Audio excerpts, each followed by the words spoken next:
નમસ્તે વિદ્યાર્થી મિત્રો, સ્વાગત છે આપણું યુટ્યુબ ચેનલ આઇકોનિક ફંડામેન્ટલમાં. આજે આપણે કરંટ અફેર્સ એનું એપ્રિલ 2022નું કરંટ અફેર જોઈશું. એનો ભાગ 1 જોઈએ. જો શરૂઆત કરીએ તો 1 એપ્રિલ આરબીઆઈ સ્થાપના દિવસ તરીકે ઉજવવામાં આવે છે. આરબીઆઈ એટલે રિઝર્વ બેંક ઓફ ઇન્ડિયા.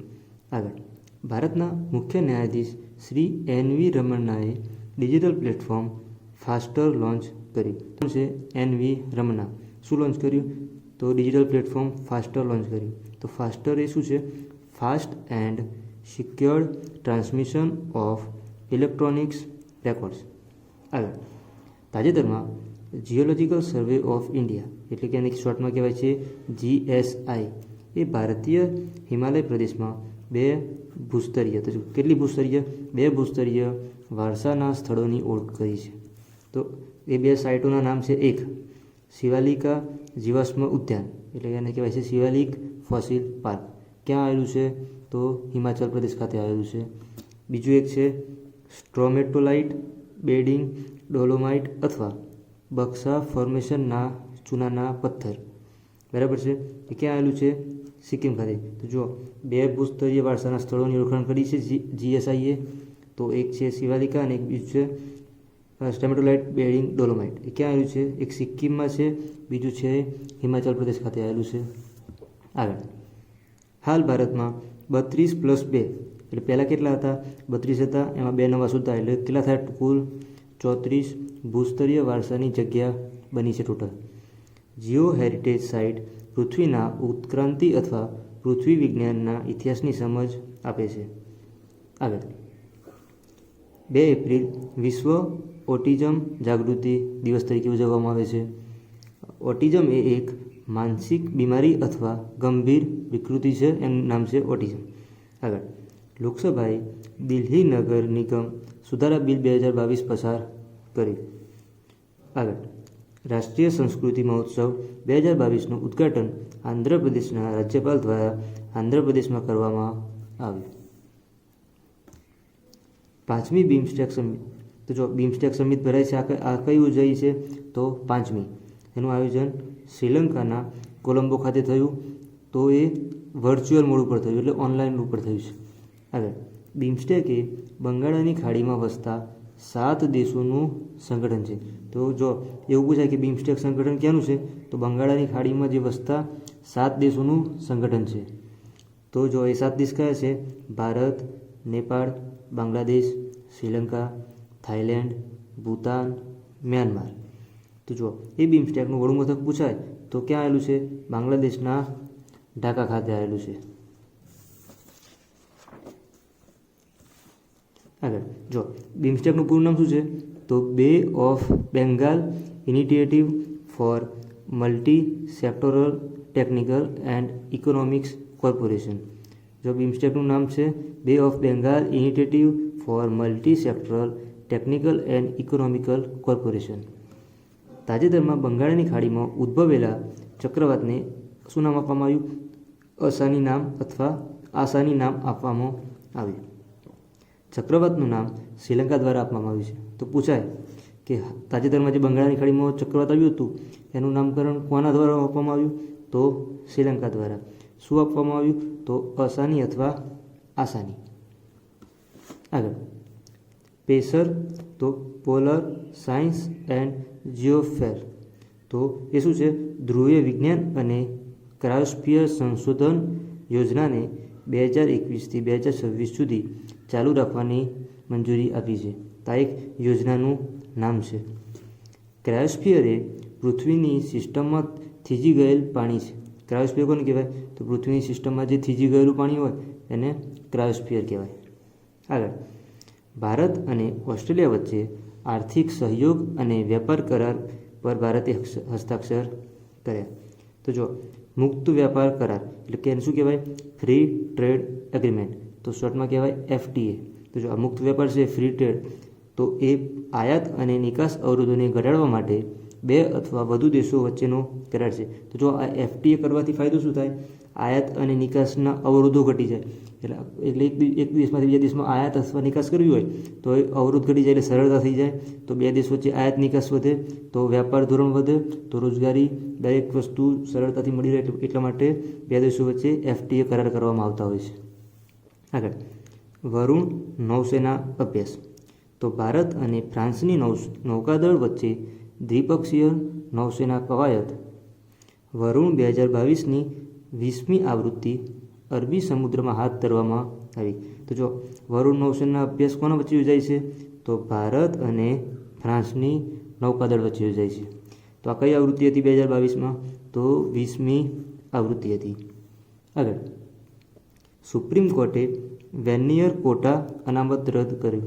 આ કોટા કોના માટે હતો? તો તમિલનાડુ રાજ્યનો એક સમુદાય છે એના માટેનો હતો. આગળ, 5 એપ્રિલ તો રાષ્ટ્રીય સમુદ્રી દિવસ તરીકે ઉજવવામાં આવે છે. અને બીજું કહેવું હોય તો નેશનલ મેરીટાઈમ ડે તરીકે ઉજવવામાં આવે છે.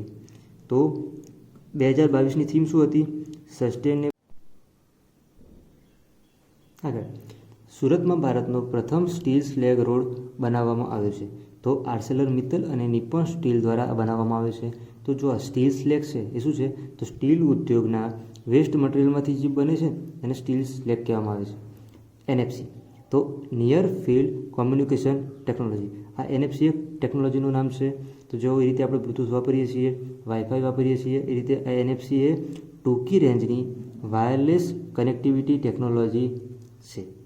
આગળ, શ્રી વિક્ટર ઓર્બન હંગેરીના નવા વડાપ્રધાન બન્યા.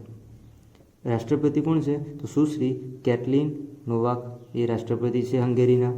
આગળ, બિહારના જયનગરથી નેપાળના કુર્થાને જોડતી 35 કિલોમીટર લાંબી ક્રોસ બોર્ડર રેલવે લાઇનનું ઉદ્ઘાટન કરવામાં આવ્યું છે. તો ક્યાંથી ક્યાં કર્યું છે? તો બિહારથી નેપાળના કુર્થાને જોડતી 35 કિલોમીટર લાંબી ક્રોસ બોર્ડર રેલવે લાઇનનું ઉદ્ઘાટન કરવામાં આવ્યું છે. આગળ, નેપાળના વડાપ્રધાન છે શ્રી શેર બહાદુર દેઉબા. ભારતનું રૂપે એટલે ભારતમાં જે રૂપે ચાલે છે, રૂપે કાર્ડ નેપાળમાં લોન્ચ તાજેતરમાં કરવામાં આવેલું છે. તો જો રૂપે કાર્ડ કઈ જગ્યાએ ચાલુ છે? તો ભૂટાન, સિંગાપોર અને UAE આ 3 જગ્યાએ ચાલુ હતું રૂપે કાર્ડ. પછી નેપાળ એ ચોથો દેશ છે જેની પાસે રૂપે કાર્ડ છે. તો ભારતીય સ્વાતંત્ર્ય સેનાની શ્રી પ્રહલાદજી પટેલની 115મી જન્મજયંતિ ઉજવવામાં આવી છે તાજેતરમાં. આગળ, ગ્રેમી એવોર્ડ 2022. તો જો ગ્રેમી એવોર્ડનું આયોજન ક્યાં થયું? તો લાસ વેગાસ ખાતે. તો લાસ વેગાસ આવેલું છે USAમાં. એમાં 2 ભારતીય સંગીતકારોને એવોર્ડ મળ્યા છે. એક છે સુશ્રી ફાલુ અને બીજા છે શ્રી રિકી કેજે. આગળ, તો જો ગ્રેમી એવોર્ડ છે તો પ્રથમ ગ્રેમી એવોર્ડ મેળવનાર ભારતીય શ્રી રવિશંકર છે. આગળ, ખેલો ઇન્ડિયા યુનિવર્સિટી ગેમ્સ 2021 કર્ણાટક ખાતે શરૂઆત થઈ છે. અને એની શરૂઆત સૌથી પહેલાં ખેલો ઇન્ડિયાની શરૂઆત થઈ હતી 2020માં. એનું મોસ્કોટ છે વીરા, એક હાથી છે. આગળ, 7 એપ્રિલ તો વિશ્વ સ્વાસ્થ્ય દિવસ તરીકે ઉજવવામાં આવે છે. અને બીજું કહેવાય વર્લ્ડ હેલ્થ ડે. WHOની સ્થાપના 7 એપ્રિલ 1948ના રોજ થઈ છે. એનું વડું મથક છે જીનીવા ખાતે. 2022ની જે થીમ છે એ શું છે? અવર પ્લેનેટ અવર હેલ્થ. તો વિશ્વ સ્વાસ્થ્ય દિવસની 2022ની થીમ શું છે એવું પૂછાય તો શું કહેવાય? તો અવર પ્લેનેટ અવર હેલ્થ. આગળ, શ્રી વિનય મોહન કવાત્રાને નવા વિદેશ સચિવ તરીકે નિયુક્તિ કરવામાં આવેલી છે. આગળ, HDFC લિમિટેડ અને HDFC બેંકનું મર્જર કરવામાં આવશે. Woman cricket world cup 2022. તો જો વુમન ક્રિકેટ વર્લ્ડ કપ 2022 યોજાયો તો ઓસ્ટ્રેલિયાએ 7મી વખત વર્લ્ડ કપ જીત્યો. આયોજન ક્યાં થયું હતું? તો ન્યૂઝીલેન્ડ ખાતે થયું હતું. અને ફાઇનલમાં ઓસ્ટ્રેલિયાએ કોને હરાવ્યું? તો ઇંગ્લેન્ડને પરાજય આપ્યો.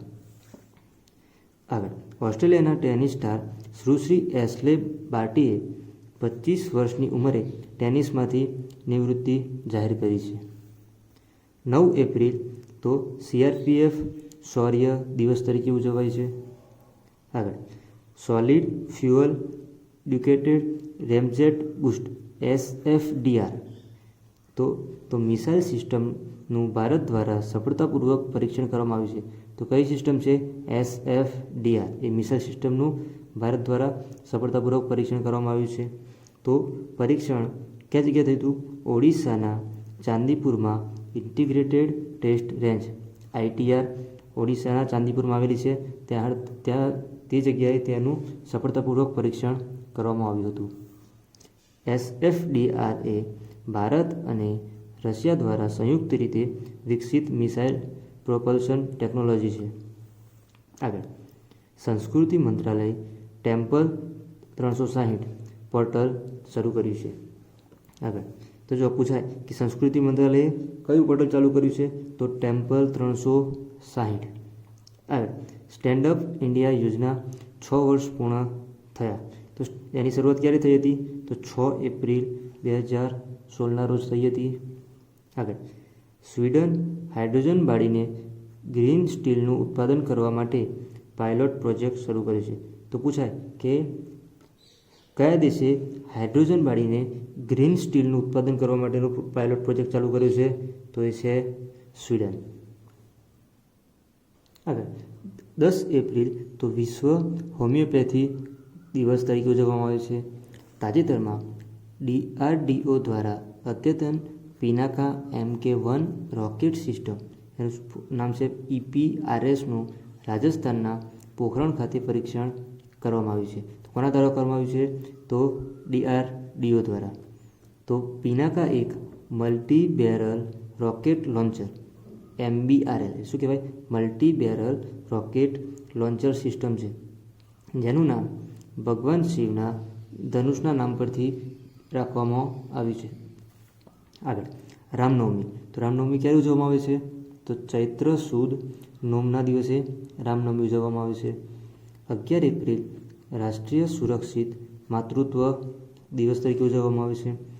આગળ Asian infrastructure investment bank AIIB અને વિશ્વ બેંક ગુજરાતમાં mission school of excellence project માટે 7,500 કરોડની લોન આપશે. આગળ UPSCના નવા ચેરમેન તરીકે ગુજરાતના ડૉક્ટર મનોજ સોનીની નિમણૂક કરવામાં આવી છે. તો તાજેતરમાં UPSCના નવા ચેરમેન તરીકે કોની નિમણૂક કરવામાં આવી છે? તો ડૉક્ટર મનોજ સોનીની નિમણૂક કરવામાં આવી છે. તેઓ પ્રોફેસર પ્રદીપ કુમાર જોશીનું સ્થાન લેશે. તો પહેલાં કોણ હતું ચેરમેન તરીકે? તો પ્રદીપ કુમાર જોશી હતા. આગળ UPSC તો એનું ફૂલ ફોર્મ છે યુનિયન પબ્લિક સર્વિસ કમિશન છે. બંધારણીય અથવા તો સંવૈધાનિક સંસ્થા છે જે UPSC છે. તો ભારતીય બંધારણના ભાગ 14માં અનુચ્છેદ 315થી 323 અંતર્ગત UPSCની જોગવાઈ કરેલી છે. આગળ માધવપુર ગેડનો મેળો. તો 10 એપ્રિલ 2022ના રોજ રાષ્ટ્રપતિ શ્રી રામનાથ કોવિંદે શુભારંભ કરાવ્યો. તો પોરબંદર જિલ્લાના પોરબંદર તાલુકાના માધવપુર ખાતે આયોજન થાય છે. દર વર્ષે ચૈત્ર સુદ નોમથી તેરસ સુધી આ માધવપુર એટલે કે ઘેડનો મેળો ખૂબ પ્રખ્યાત છે. એનું આયોજન થાય છે ચૈત્ર સુદ નોમથી તેરસ સુધી. તો ચૈત્ર સુદ નોમ એટલે કે રામનવમીના દિવસે એનો શુભારંભ થાય છે. તો આ મેળાની કથા ભગવાન શ્રી કૃષ્ણ અને રૂક્ષ્મણીજીના લગ્ન પ્રસંગની સાથે જોડાયેલી છે. તો જો આજના આપણે કરંટ અફેર એપ્રિલ 2022 એનો ભાગ 1 જોયો. તો એની અંદર આપણે 1 થી 11 તારીખ સુધીનું કરંટ અફેર જોયું. તો દરેક પરીક્ષામાં ઉપયોગી કરંટ અફેરના વિડીયો જે આપણે દર મહિનાના 3 ભાગની અંદર નાના ભાગની અંદર ખૂબ જ અગત્યનું જે કરંટ અફેર હોય એના વિડીયો રૂપે આપણે મૂકીશું.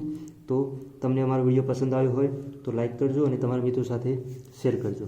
ધન્યવાદ.